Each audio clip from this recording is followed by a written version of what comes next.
What's going on, sexies? I see y'all. I'm sorry. Give me a second. I'm trying to send this tweet out because Molly's on vacation. And so I had to re-woman the Twitter handles and send out the notification for today's show. So that has been sent. If you are following us on Twitter, please recycle and retweet widely, whatever the fuck you do on Twitter. Welcome y'all to the Tuesday edition of Burn It Down with Kim Brown. It is I, your host, Kim Brown, the safe place where we set oppression ablaze because we know that something can, will, and must arise better from the ashes of all this capitalism. And baby, ooh, when that capitalism is burning, and it's all incinerated, oh, well, it smells like sulfur because it's absolutely devilish, but oh, it's so delicious to see it burn. It's all smoky and tasty. I'd like to welcome y'all. What's good? Hey, who we got in here? Hello, Julius. I ain't seen you actually in here on YouTube, so welcome, Julius. What's up, Tyler? What's up, Anna? What's up, Ursula Baptiste? Shout out to Alicia. Alicia, the thing that you DM me on Twitter, I'm going to do that Friday, okay? Please, I was very appreciative that you sent me what you sent me, and it's important that I need to spend some time with it, so I'm going to take care of that on Friday. Chuck Dazo Watagwan. Who else we got up in here? Shirley. Who else we got up in here? Peyton. What's going on, Peyton? How are you guys doing? Hey, so listen, I had to put my hair up because I didn't hate myself today. I did not make today a wash day because you know I love to torture myself and wash my hair on the same day I do shows. So that was clearly impossible today. So as most typical middle-aged women, I went to YouTube to find teenagers to tell me how to put this shit up in a ponytail. And then this is what we came up with. Now, I know it's not impressive, but hey, we do the best that we can with the time and talents that we are allotted. Guys, we have a wonderful show for you today. Hello, Northern Witch. Hello, darling. What's going on with ya? What's up, Patricia? ¿Qué pasa? ¿Qué tal, mami? So coming up on today's show, a little later on in the program, guys, I don't know if you've been following the hashtag Blackburn Takeover on Twitter, on social media. The kids at Howard University fed the fuck up, right? And this is not just Howard, actually. This is probably at a lot of HBCUs nationwide. But over the past week now, the students have taken over the Blackburn Auditorium, very, very infamous little spot on Howard's campus. Not infamous in a bad way, but it's been the site of a lot of different actions by Howard students over the decades. And of course, it's hosted a lot of amazing performances as well. But the students say that, listen, me, mom, and dad are paying lots of thousands of dollars every semester to attend the prestigious Howard University. Why is there mold in my dorm room? Why are there rats and rodents in the cafeteria? Now, to be fair, the kids coming to DC should have known there was going to be rats and rodents in the cafeteria. But that notwithstanding, I understand where these young people are coming from. They expect higher and are demanding higher of their HBCUs. This is also taking place in Atlanta, down at the Atlanta University Center as well. So that's something we're going to take a peek at a little later on the program. But today, I'm sort of chomping at the bit to sort of get at the first part of our program. And again, if you have seen the thumbnail, you already know what time it is. People, America was awakened. Was it yesterday? Jesus. Yeah, was it yesterday morning? Yes, it was yesterday morning. Yesterday morning, the news broke very early that Colin Powell, former Secretary of State, former National Security Advisor, former Joint Chiefs of Staff, head of the Joint Chiefs of Staff, passed away. I'm going to say unexpectedly to us, because we didn't know Colin was sick, right? He passed away at age 84 due to COVID-related conditions, according to his family. Now, there's a lot to unpack in Colin Powell's legacy. And there's a lot to also unpack in his passing. And there's a lot to unpack in the way his passing is being remembered. But help me remember, guys. I know y'all are hilarious. Ew would be yes. That is, we are here. We are here, kids. Yes, we are here. Let me put a pin real quick in the fact that COVID is what inevitably took Colin Powell, because I want to come back to that, because that to me is significant. As you all know, Colin Powell was fully vaxxed. I understand that he was 84. I understand that he was a cancer survivor and someone who was being treated for blood cancer at the time of his passing. But the fact that a fully vaccinated person still died from COVID is enough to scare me a little shitless, okay? But let's put a pin in that. We're going to circle back to that. When the news about Colin Powell's death broke, there was a lot of response on social media, as you can imagine, and on the media circles at large. Tunde, if you could please, can you please put up the tweet from the Undefeated? Now, the Undefeated, you guys, is I believe is that an ESPN property where they let the black folks at ESPN write their little somewhat, I'm gonna say semi-radical, because it's not really radical. It's radical for ESPN because ESPN is obviously owned by Disney. Nonetheless, this tweet came from the publication The Undefeated, and it says, "Rest in peace, Colin Powell, the former four-star Army general and Secretary of State, was trusted across the political spectrum." Now, interestingly enough, that is not the first tweet containing the link to the article about Colin Powell, or the obituary about Colin Powell. The first tweet said that Colin Powell, I'm going to paraphrase this, that Colin Powell was a real Black Power hero. And the undefeated got so much shit on Twitter, they took that shit down. They said, oh, well. The audience seems to take umbrage with this characterization of Colin Powell as a Black Power hero. Maybe let us reword that. So that is the reworded tweet from the undefeated. Tunde A2, please.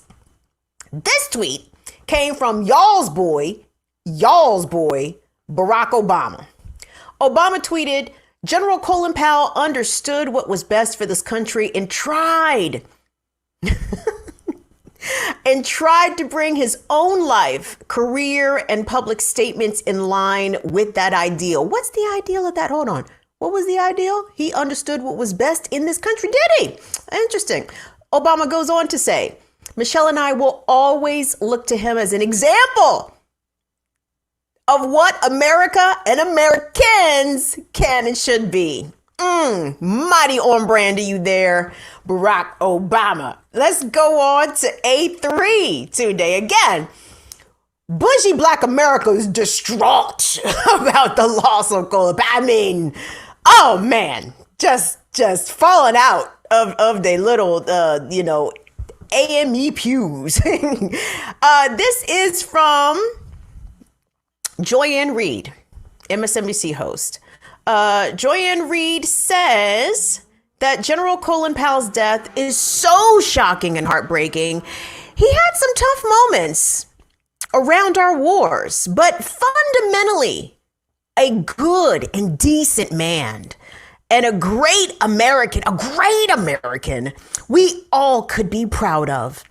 I know my Caribbean American fam certainly are. Wishing peace to his soul and his family. Oh my gosh, Joy-Ann Reid. What a sentiment. What a sentiment. I'm gonna continue because it's about to get good. Simmer down. Y'all be easy. Let's go on here to day 2. I guess that would be A4. This came from Public Enemy. Where's Northern Witch? Northern Witch sent this to me and said, can you believe this shit? I said, no, Northern Witch, I cannot believe this shit. This came from the Public Enemy Twitter account. I'm going to go out on a limb here and say that it is our good brother Chuck D, who possibly could be the author of this tweet, but it's not signed Chuck D, so we'll just attribute it to Public Enemy at large. Public Enemy tweeted, rest in power, Colin Powell. While we may not have agreed with him on many things, a strong man lost his battle today. Our condolences and prayers are with his family and friends. And today, if we could get A4. Now, to counter what the Public Enemy Twitter account sent out, Chuck D's bandmate from the band Prophets of Rage, where all my rap and rock heads at, yes. Thank God for Tom Morello, the guitar god. Because Tom Morello came through and said, wait. He said, this is a reposted from Redfish Stream. U.S. war criminal, liar, and killer of hundreds of thousands of innocent people, Colin Powell has died today. Here are some highlights of his legacy.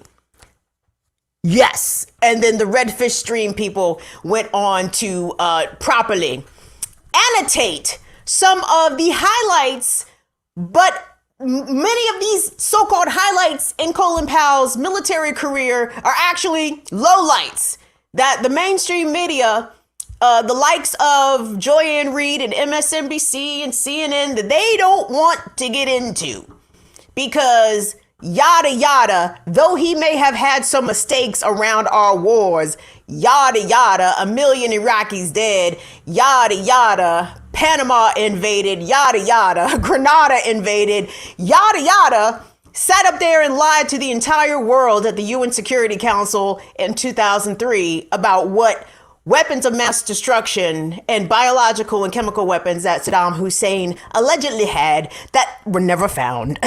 And here we are 30 years after the first Gulf War, in which Colin Powell was right there.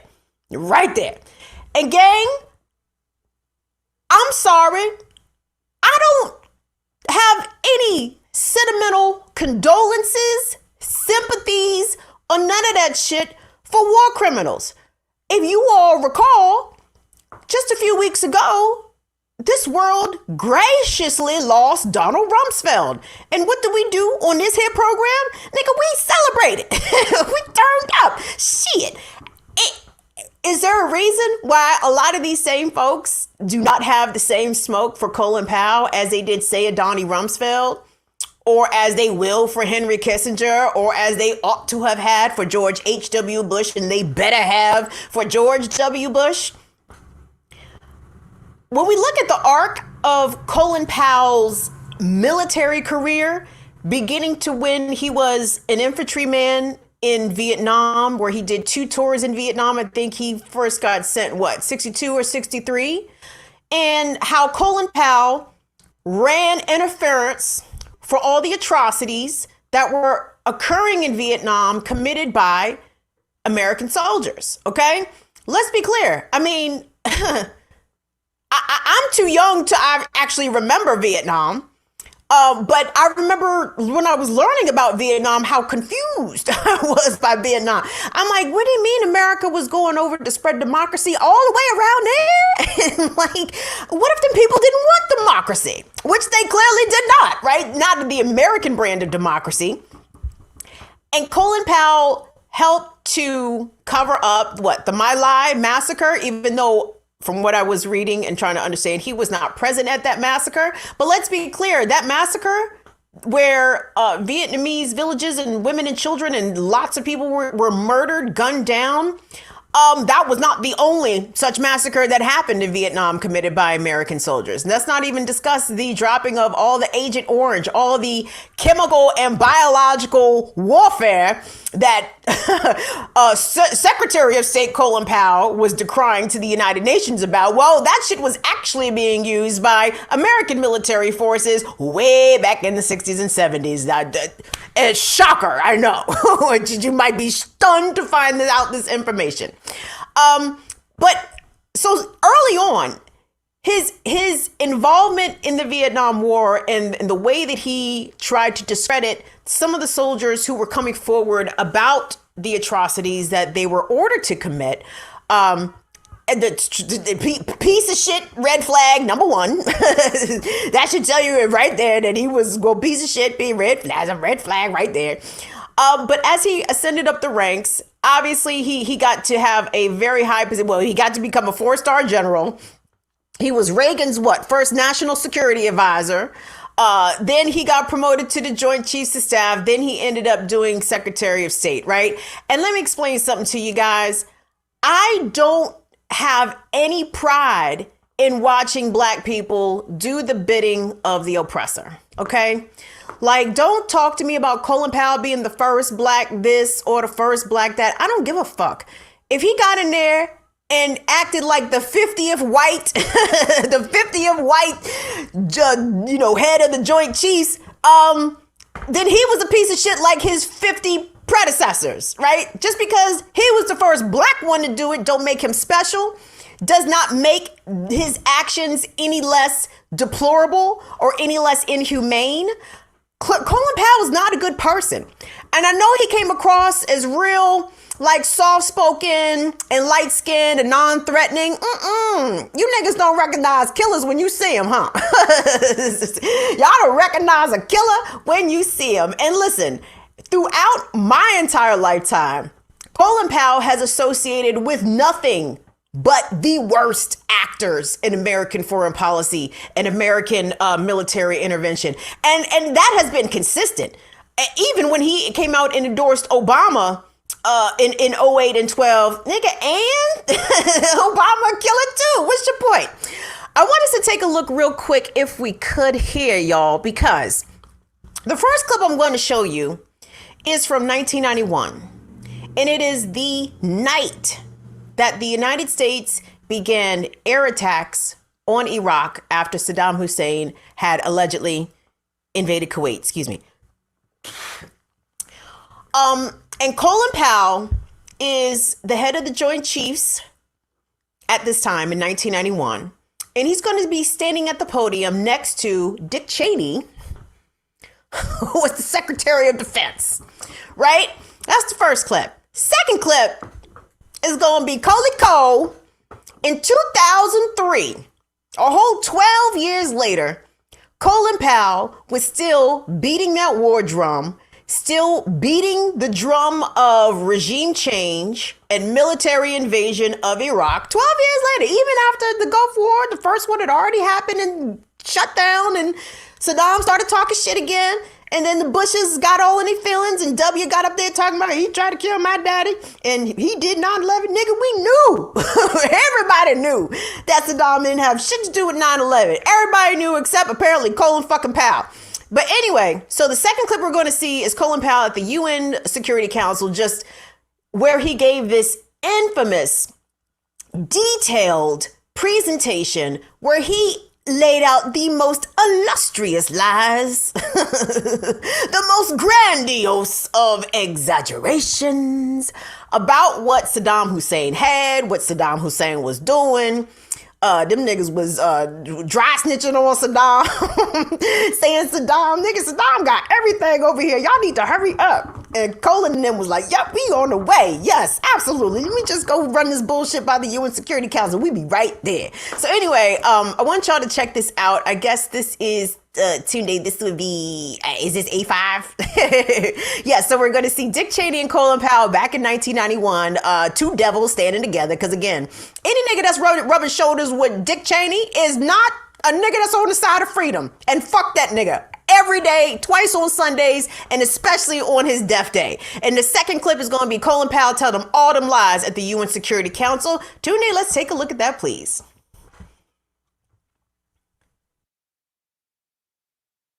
The president said this was strictly an air operation for the time being. When does the U.S. decide to send in the ground forces? It is strictly an air operation for the time being, and I wouldn't want to speculate on the point at which additional forces might be engaged. Have your targets been either with any Navy planes? Murat said on the McNeil Lehrer NewsHour this evening that we're, quote, now prisoners of our own country, in our own country. Now that we've defended ourselves from naked aggression in the Middle East, how do we defend ourselves here at home from terrorist attacks? I'm confident that we can deal with the terrorist threat. Have our targets thus far included tanks and artillery? I don't want to get into specific target sets yet. As the information comes in and builds over time, and we can give it to you historically, we will give it out, but I'm not prepared to go into specific target sets and what targets have been hit and have not, because it really is just too early to give you that kind of bomb damage assessment. Saddam Hussein says tomorrow, I give up, I'm sorry, I will withdraw from Kuwait. Will you pause have a pause in your air campaign, or will you continue with it until you knock out all the priority targets? I will do whatever the President of the United States directs us to do through the Secretary of Defense. For example, Iraq had a program to modify aerial fuel tanks for Mirage jets. This video of an Iraqi test flight obtained by UNSCOM some years ago shows an Iraqi F-1 Mirage jet aircraft. Note the spray coming from beneath the Mirage. That is 2,000 liters of simulated anthrax that a jet is spraying. In 1995, an Iraqi military officer, Mujahid Saleh Abdul Latif, told inspectors that Iraq intended the spray tanks to be mounted onto a MiG-21 that had been converted into an unmanned aerial vehicle, or a UAV. UAVs outfitted with spray tanks constitute an ideal method for launching a terrorist attack using biological weapons. There can be no doubt that Saddam Hussein has biological weapons and the capability to rapidly produce more, many more. And he has the ability to dispense these lethal poisons and diseases in ways that can cause massive death and destruction. If biological weapons seem too terrible to contemplate, chemical weapons are equally chilling. UNMOVIC already laid out much of this, and it is documented for all of us to read in UNSCOM's 1999 report on the subject. If we consider just one category of missing weaponry, 6,500 bombs from the Iran-Iraq war, UNMOVIC says the amount of chemical agent in them would be on the order of 1,000 tons. These quantities of chemical weapons are now unaccounted for. Dr. Blick says, quipped that, quote, mustard gas is not marmalade.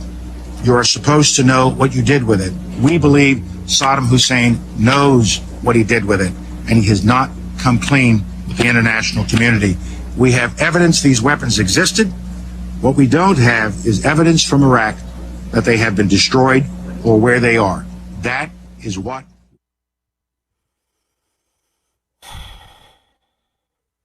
I know everyone's blood pressure in the chat collectively went up, right? We all are around the same age, right? Give or take, let's say 10 years, right?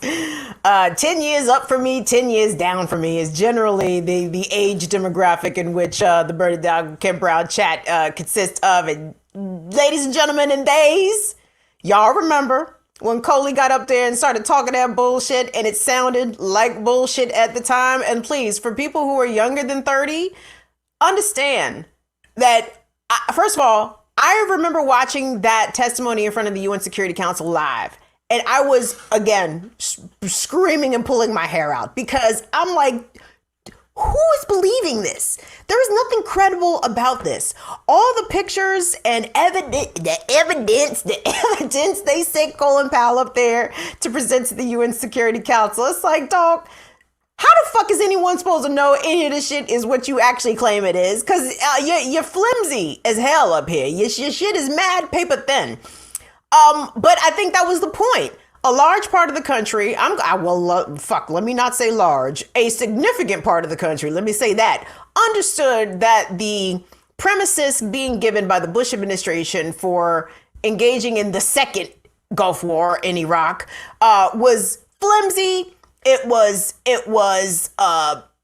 not substantiated with anything that really meant anything beyond these pictures and beyond what Colin Powell and Dick Cheney said was on the pictures. Noli D, thank you for your super chat, sweetheart. I appreciate that. Thank you. KevZ247 said Colin was always a good old boy. And that's really the problem here now, isn't KevZ? Because Colin Powell, at the end of the first clip, where he was standing next to Dick Cheney and announcing the first Gulf War, the first invasion of Iraq. Let me not call it the Gulf War, the first invasion of Iraq. They asked him, when are you going to send in ground troops? And he said, I operate at the pleasure of the president. Whatever the president tells me to do, I'm going to do. Oh, Nuremberg ass defense ass nigga. What? You going to use the defense from Nazi Germany talking about I was just following orders ass? Is that what you're going to do here, Colin Powell? And again, Tunde and I were chatting before we went live, and I was asking him, I said, man, some people going to be mad at me for shitting on Colin Powell right now, especially the black bourgeoisie. He is their respectability class hero out here, the son of immigrants, went to City College, grew up in the South Bronx, worked his way up through the ranks of the U.S. military to ascend to the very highest levels of power right there next to the president and all the top military minds. I mean, that is bougie black America's dream. And I'm about to shit all over it because fuck him. Any black person that stands to be an accessory to the oppressor in order to crush other marginalized people and their movements, how in the hell can we as black people even contemplate celebrating some shit like that? And I'm so disappointed, but not really, in Joyanne Reed, who said in her tweet, sure, he made some mistakes about some wars. Honey, do you understand that over 1 million people died in Iraq? I know that Americans have very much normalized and accepted mass death, not only in this country, but around the globe. But we know, can we just not yada yada over 1 million people dead? Can we not yada yada over trillions of dollars being spent over the course of 30 fucking years? There are still troops in Iraq right now. And Colin Powell's fingerprints are all over that. And him being a good soldier is not an excuse, nor does it absolve him of any moral responsibility that he has as a human, as a person, to not try to facilitate the deaths of hundreds of thousands, if not millions of innocents. Okay? And some people might say, well, you shouldn't speak ill of the dead. Nigga, then we should have had a reckoning with that motherfucker while he was still alive. Okay? We should have sat Coley down and be like, Coley, the fuck, dog? The fuck? I looked through a bunch of videos pulling clips for today, and there was one that I saw that I didn't pull because, you know, I was just disgusted by that point. But it was after George H.W. Bush died, and Colin Powell went on CBS Good Morning, and Tasia, what's going on? What's going on? Tasia, thank you. Tasia, thank you so much for that, darling. That is extremely generous of you. Thank you, Tasia. Thank you, Tasia. Y'all, after George H.W. Bush died, Colin Powell got on CBS Good Morning and spoke nothing but favorable things about that war criminal. And of course, how can we expect war criminals not to speak favorably about each other? But that is the whole point of where the U.S. media is supposed to come in, right? The U.S. media is not supposed to gloss over the fact that this person, Colin Powell, while not singularly responsible, was collectively responsible for a number of U.S.-led military invasions that included regime change, not only in Iraq, but in Panama also, in Grenada also. And while he was an infantryman in Vietnam, likely committed, at minimum oversaw, the massacres and atrocities that happened there, where villages were burned, chemical and biological weapons of war were being waged against innocent people simply defending their homeland. And we are supposed to assume here that Colin Powell is some hero? Like, how the fuck are we clarifying hero? You know? like what's everybody's definition of a hero?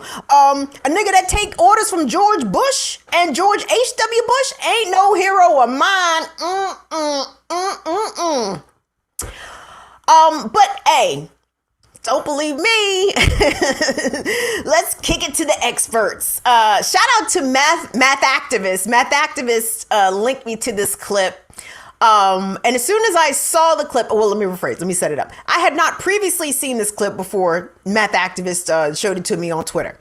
But I immediately recognized the interviewer because it is none other than Kojo Nnamdi. Kojo Nnamdi is a longtime radio host here in DC. I think Kojo just recently retired. He was on WAMU for many years.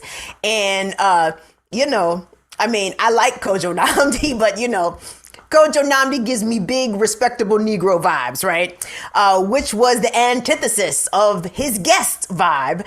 And that would have been none other than Kwame Ture. And Kwame Ture gave the unvarnished and straight, crystal clear truth and facts about Colin Powell, about his position, and why in the hell we should never, ever celebrate any black person who ascends to those heights or rather depths of U.S. imperialistic hell. Let's take a look at that.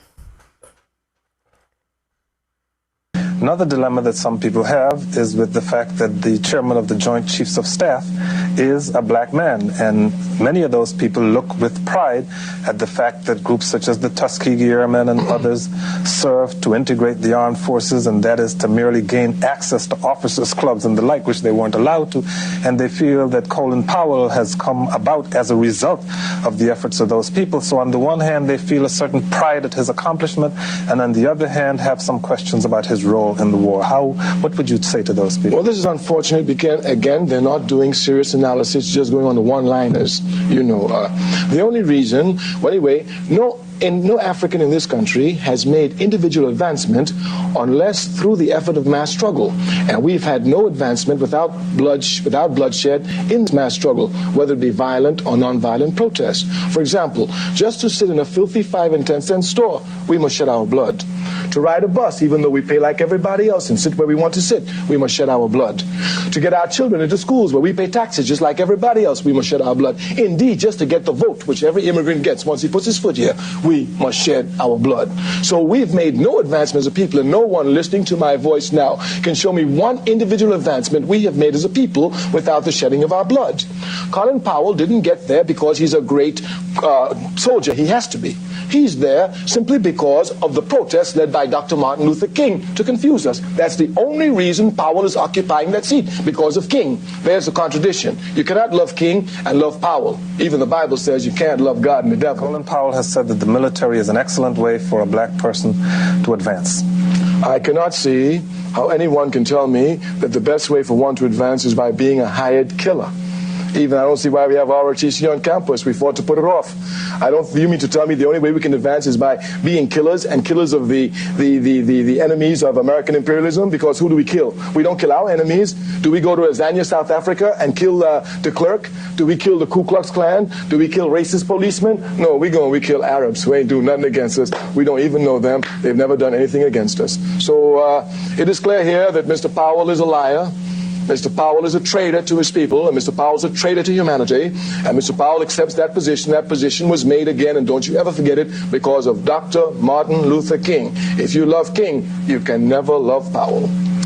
If you were in a position to advise someone who had attained the position of general in the U.S. Army and was offered the chair of the Joint Chiefs of Staff, what would you have said? Blow it up. The Pentagon? Blow it up. Obviously, Kwame Ture has not changed in very many respects. I have changed, please. I'm more knowledgeable, I'm more experienced, and I'm more determined to destroy American imperialism. Listen.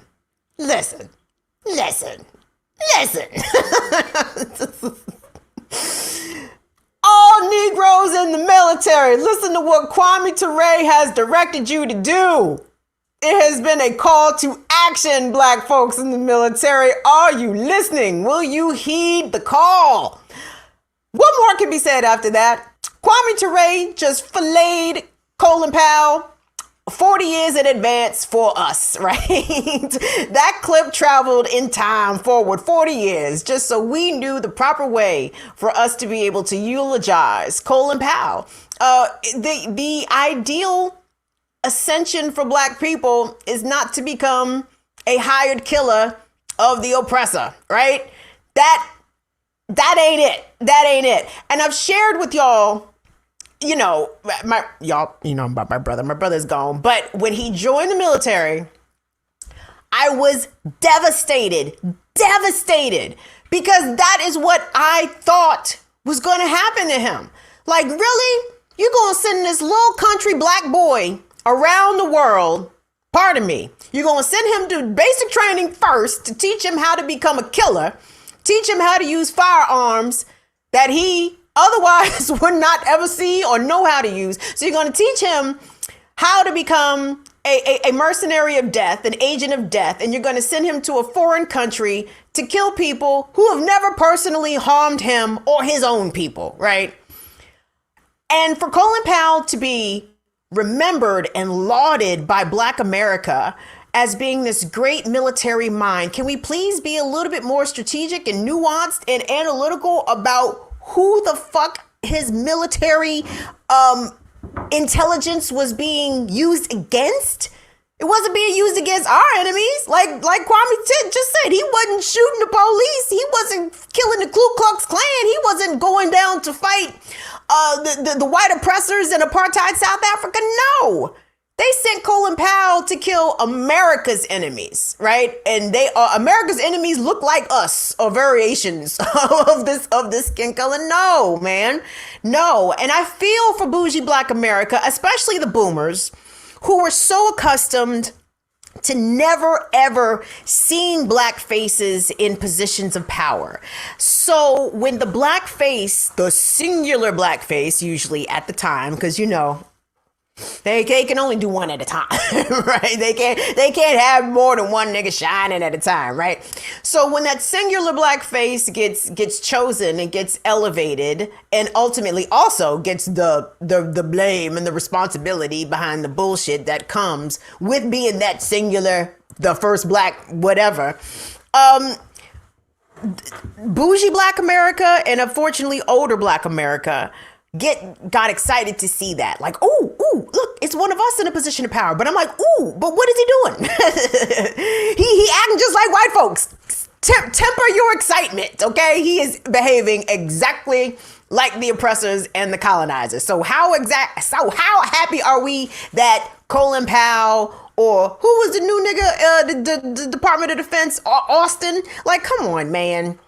I don't get excited to see black people in these positions because I understand at the end of the day what their job is to do. Their job is to advance American interests, military interests, corporate interests, whatever. And those interests always come to our downfall, right? It is, even if it's not Black Americans personally, it is Black and or people of color around this globe somehow that is going to inevitably take the L when U.S. interests are involved. So I don't take any pride nor feel any sadness for the passing of Colin Powell. And I wanted to get back real quick to how Colin Powell died, because I think that is significant. Now, you all know how I feel about COVID. I am terrified of COVID. Now, I know a lot of y'all got over COVID 6, 7, 8 months ago. Y'all out here living y'all best lives, going on vacation and shit. y'all at wedding receptions, y'all going to meet friends for brunch and shit inside, dining. I know the rest of y'all have moved on with your life regarding COVID. I have not. I'm terrified of the COVID still. Okay. Colin Powell died, from what they say, of COVID-related complications, despite the fact he was fully vaccinated. Now, Colin Powell obviously had some underlying conditions working against him. His age, 84, elderly man. The fact that he was a one-time cancer survivor, that he battled prostate cancer, I believe, he got over that. But the words that I was hearing around recently about his health was that he also had blood cancer. So he was already immunocompromised, obviously putting him at a greater risk of contracting COVID despite being vaccinated. And this is where it gets a little tricky because I am vaccinated. I have been encouraging people to get vaccinated. But y'all, the vaccine, I would say by and large, it's doing its job in that fewer people who are vaccinated are dying from the virus, and fewer people who are vaccinated are being hospitalized. But it doesn't bode well for my confidence when Colin Powell, very, from the higher levels, the highest levels of government. So, Colin Powell goes to the new Walter Reed to get treatment. Okay. Colin Powell got access to that Trump treatment, for COVID, whatever. So Coley had the access to the best care. And despite being fully vaccinated, he still died. And that bothers me. It really does, because I understand he had underlying conditions, but at what point are these breakthrough transmissions? Can we get these better documented? I'm not seeing great documentation coming from the Centers for Disease Control talking about the number of breakthrough infections and how many of those breakthrough infections have resulted in death. Now, I'm not about to jump all the way out there. Y'all already know what side of this I'm on. I'm on the side of living, right? I'm on the side of niggas don't remember polio and niggas don't remember tuberculosis. So I'm on the side of the vaccine by and large. But I am perplexed that Colin Powell was able to die from COVID despite being fully vaccinated. And I don't know really what that means for the rest of us. I don't know if he had a booster. I don't know. I understand. I'm not trying to keep repeating myself, but the underlying conditions are a major factor in this. It's not like he was a healthy, spry, young fella out here. He was an old, sick man who got jumped on by COVID, right? But it leads me to wonder how many of us who are not old and maybe not sick can also still have the virus jump on us despite being vaccinated, and not just jump on us because, yes, the breakthrough infections are definitely a thing, but jump on us and fuck us up, right? Because if COVID starts fucking up fully vaccinated people, well, we have to have more conversations around the effectiveness of the vaccine. And again, by and large, I do think the vaccine is effective, but these breakthrough infections are troubling. People becoming sick with breakthrough infections despite being fully vaccinated is very troubling to me, indeed, and it bears watching. So I'm just going to say, I felt as though when the news about how Colin Powell died, I said, oh man, I said all the anti-vaxxers about to lap that shit up. They're going to be like, hey, see, we told you that vaccine wasn't shit. Yep. I said, oh, Lord, they're going to just jump all over this. But there's a case and an argument can be made from the anti-vaxxers. So let me not just be dismissing the anti-vax cats out of hand, just cause I think there's more questions to be asked. So guys, listen, I see we have a nice little crowd in here. Go on and do me a favor, hit that thumbs up for me. Please and thank you. If you have not already subscribed to Burn It Down with Kim Brown, please go ahead and smash that subscribe button if it's not too much trouble. Do me a favor, guys. Also, go and check out Eclectic Radical. Chris and Kennedy had me on their show last night, Uncivil Disobedience. It was a good time had by all. Thank you, Northern Witch, for tuning into that. I certainly appreciate it. And thank you all. Tasia, oh my God, I still see that. Girl, they still got your super chat just hanging up in there. like a trophy. Like, yes, Lord. Thank you so much, Tasia, for your support. Tasia says, Kim rocks YouTube and anywhere else she vocalizes. Thank you, darling. Y'all haven't even seen me get live.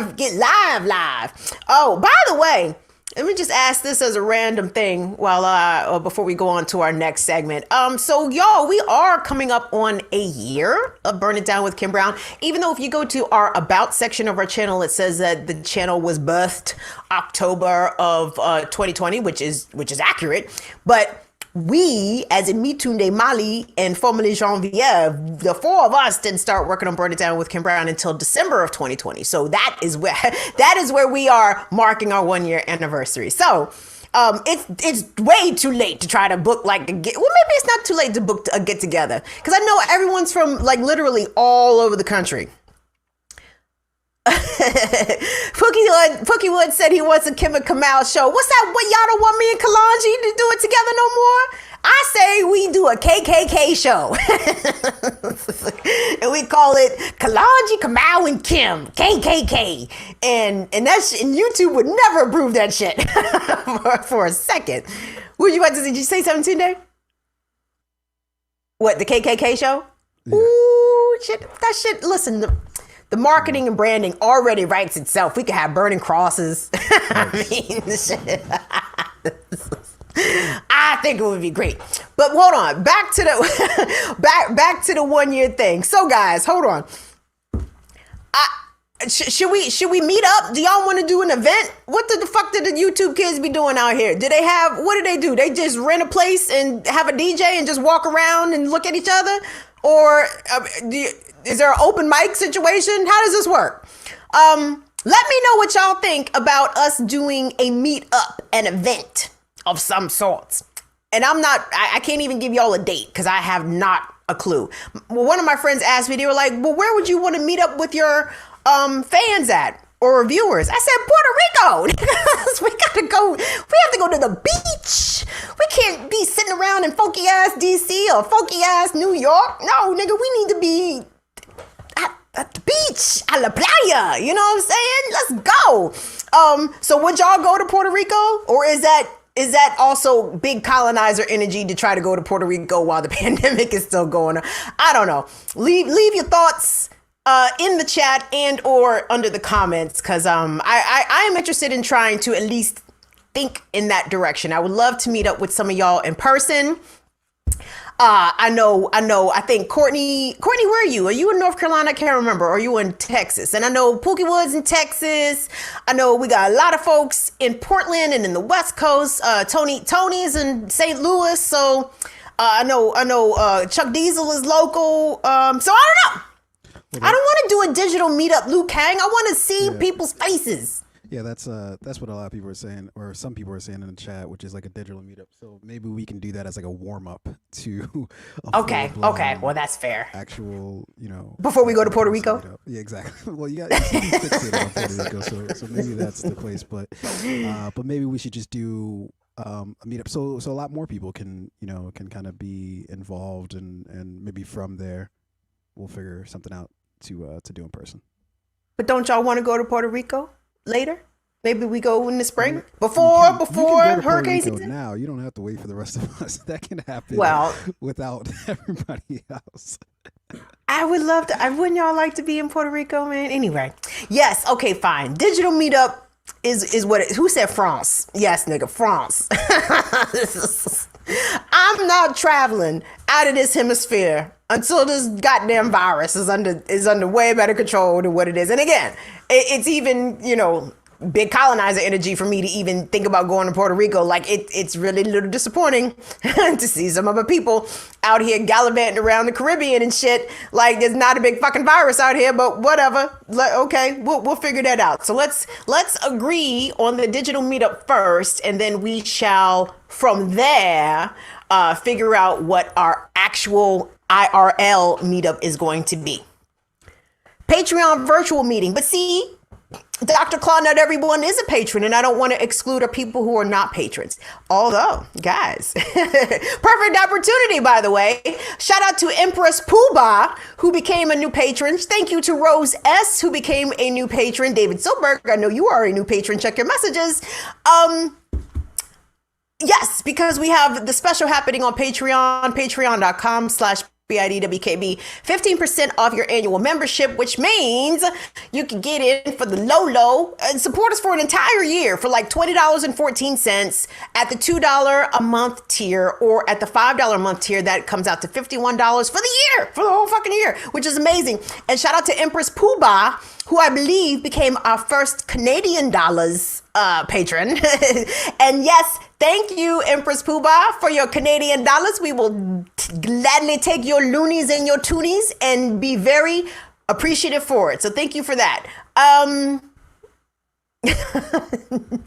Y'all are hilarious. I want us to move along, guys, to the next portion of the show, because in addition to all of the incredible labor actions that have been taking place across the country for at least half a year and more in some places, and again, we do a nice labor union strike roundup, especially on the last episode, if you want to go check that out. But people nationwide are not with the shits, as proof positive last year by the historic protests surrounding the deaths of George Floyd, Ahmaud Arbery, and of course, Breonna Taylor.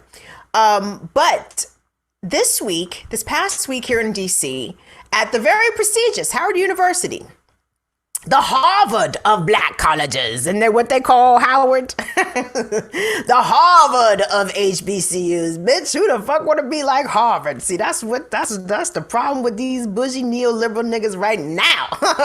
Y'all want what the white folks got.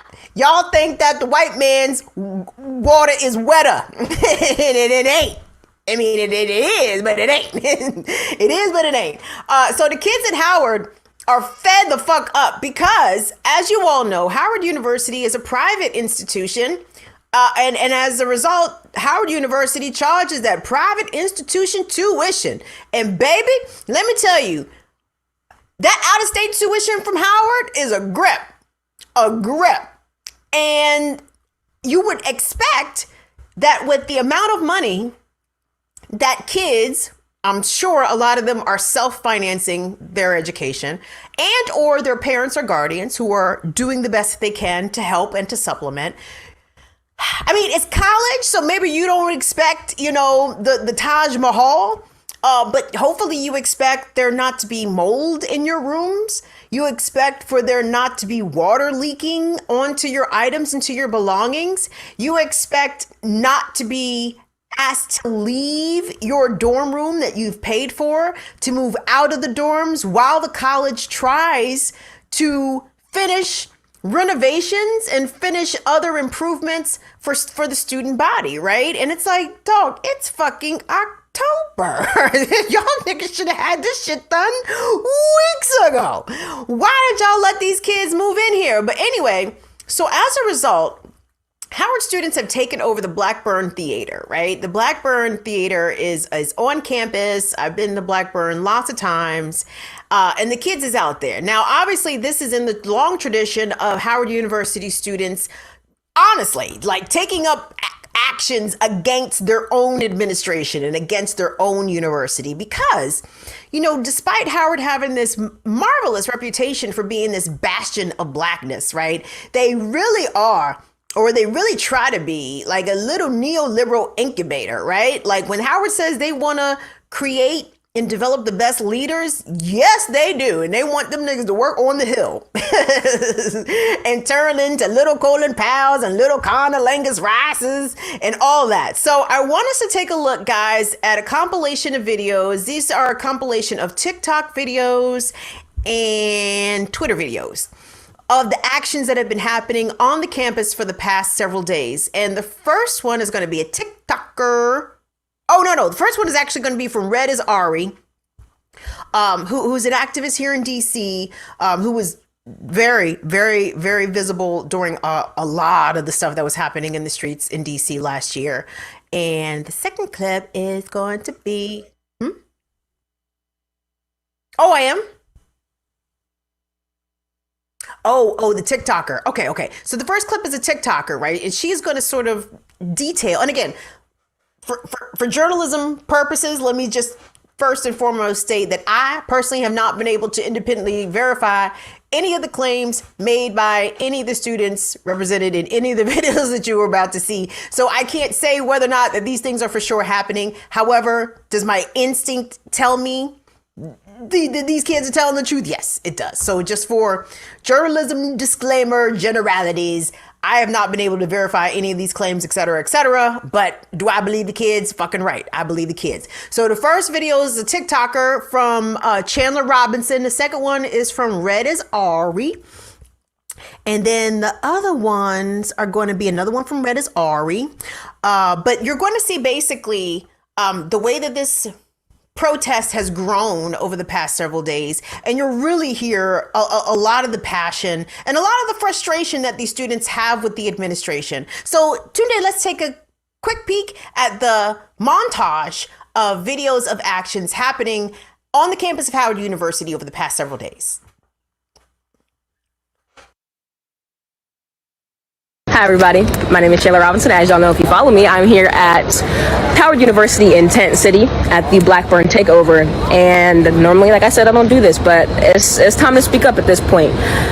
I'm a freshman at Howard University, and I have experienced some of the most challenging things in these 2 months I have been here. I have friends personally who are out of a home. Their belongings have been damaged to the point where they can no longer use them, or they no longer exist from mold exposure. People who are in the hospital coughing up blood right now because they cannot breathe with what they've been exposed to.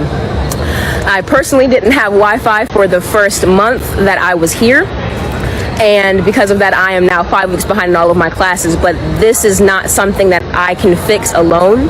I need anybody who sees this to repost. If you see the hashtag Blackburn Takeover, I need you to repost it. I need you to share it. I need you to comment and like and share as much as you possibly can. And from now on, it is my responsibility as a student here to inform those of you who are planning on applying, because I've seen so many people planning to apply here. Do not apply here. Hashtag do not apply. Is enough.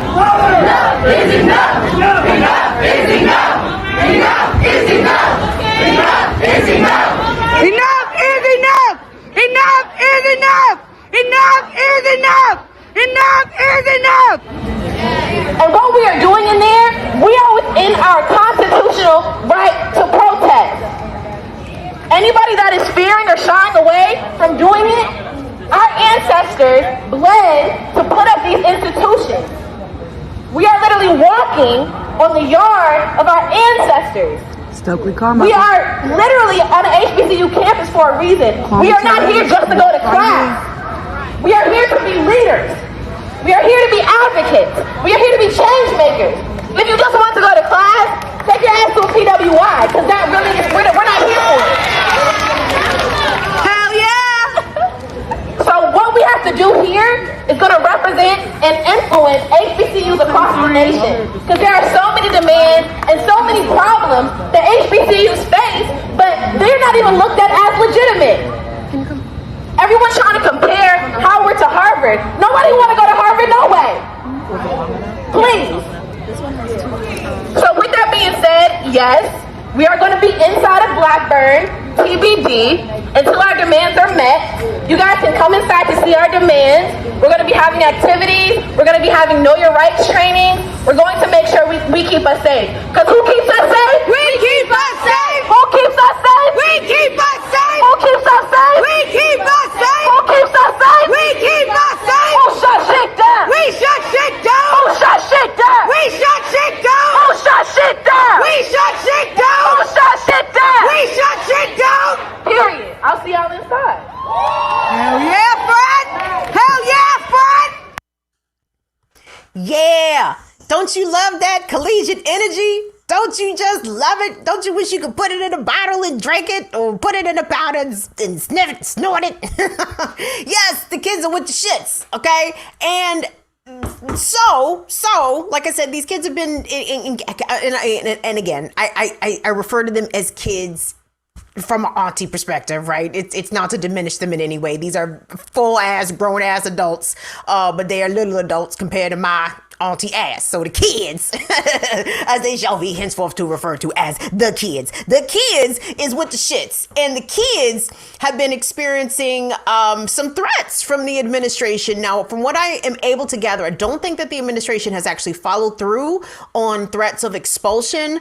I know there was a threat that was sort of pervading through social media about the campus police coming to forcefully evict the kids from the Blackburn. I don't believe that has happened, but a lot of these young folks, these students, have been calling on Howard's very prestigious alumni, like, hey, alumni, where y'all at? Y'all ain't got shit to say about any of this? Kamala, anybody?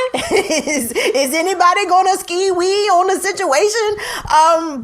But thankfully, and again, the person that's we're about to show in this video, I do not know this person's name. I can't identify this person, but according to the creator of the video, the poster of the video, this person is a Howard University alum, and they have expressed support.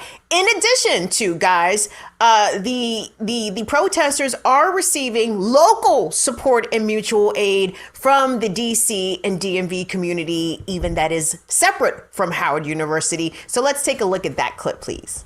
Of many Howard alum that have come before you that recognize the greatness that is in you, and we support you, right? There's no question about whether or not your voice is right in this moment. That's right. There is no question about whether you will be protected in this moment. That's right. Just a little history lesson. In the history of protests on this campus, there has only been one instance where Howard University students were arrested. Wow. Only one. Because it's our right. Now, this is why that happens. Alum recognize that we will protect y'all when y'all stand up for yourselves. That's right. And when that president allowed a Howard University student to be arrested, within weeks, the Board of Trustees ejected that president. Okay. This is our tradition. There is no way that this university can say that we are building leaders for America and the global community and then penalize you for being leaders in your own house. That's right. That's right. And so, to my colleagues, from the classes of 03 to 07, wherever you are, they have a cash app. Support them. That's right. If you are attorneys in the district, support them. If you are organizers in the district and around the country, support them.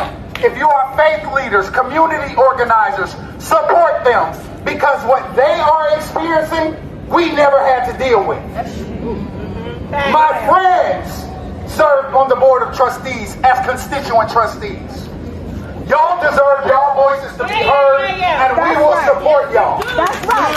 Y'all deserve to live in safe, living accommodations. That's right. So we will support y'all. I'm a pastor. I'm a community organizer. She just prayed, and so I'm going to pray real quick, right? That God gives y'all courage where fear meets you. Yeah. That God gives you strength when tiredness meets you. That God gives you vision Quit confusing me. I volunteer. It's something that gives me joy, and I have actually family members that go to this school, and it's affecting my family knowing that their kids in there living in mold. So I'm here. I live right across the street, so I was able to come and help with food.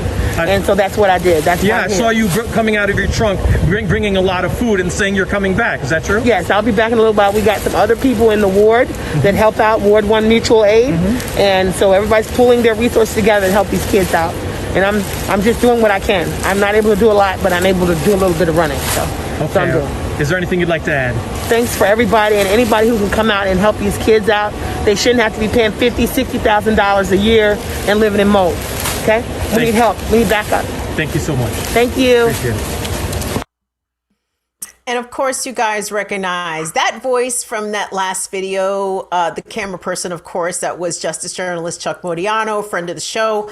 Chuck has been covering these actions at Howard University. So if you want to get a more complete, rounded picture, definitely go follow Chuck Modiano on Twitter and look at all of his media. Because again, Chuck be out here, man. He just do. Like, I love the fact. I'm glad that Chuck is good in the city. Let me just put it that way. You know, Chuck is good. Chuck is good. Like, Chuck can roll up pretty much to any action around the city and be good. And people will talk to him, which is important that he has developed that sort of community rapport with the DC community, considering Chuck is white and from New York. So it's great to see Chuck in the Black folk DC mix. Awesome for Chuck. And I appreciate all of the comments that you guys are giving us here in the chat. Noli D says that she is surprised by the amount of love in this chat. Noli D.